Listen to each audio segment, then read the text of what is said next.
Mandla Shongube, Mancoba Sibande, kanye naColin Ndlovu lababukene nemacala ekulumeka ngemlilo bavele kafishane enkantolo yamanje kaNyamazane. Basolwa ngekushisa indlu yamalume waloyo lebekaboshelwe kubulala Peaceful Khoza kanye naJunior Mabandla. Junior naPeaceful batfolakala bagujelwe emathuneni langashoni emavikini lamabili lendlulile emva kwekuthi banyamalale. Bekumele umsolwa avele enkantolo ngomsombuluko lesibiya kuwo kodwa ngelishwa kwasileli viki phelile wase uyandlula emhlabeni.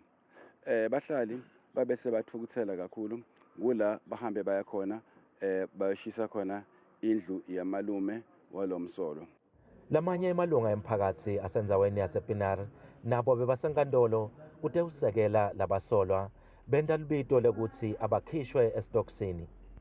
Sine indlu sinokuyibona iyenteka la ekhodi ukuthi kukhishwe lamalunga emphakathi la 3 labusho amaphoyisa amalunga emphakathi la ngathi lutho. Ngiko lokusiletha la ekhodi ukuthi abakhishwe unconditionally so ngoba lendvu lekuthiwa bayendile abakayendi kude umuntu wathi ngoba bekumphakathi. Hlale sikade vele bantwana asikhona vele kwenda lutho. Sifisa ukuthi angathi singasizakala njani. Emaphoyisa sekancuse emalunga emphakathi kuthi akayekele kuthatha umthetho awubeke etandleni tawo.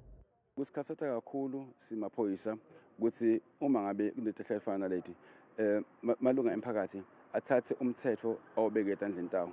Kumanje njengoba lomsolo lebeyasolwa ngokubulawa sasishile bufakazi lobuningi sebuhambile kulelo cala lelo. Leli cala ke selihlehliselwe mhla ti-22 enyangeni yaKholwane lapho kutawufakwa khona sicelo sebheyili.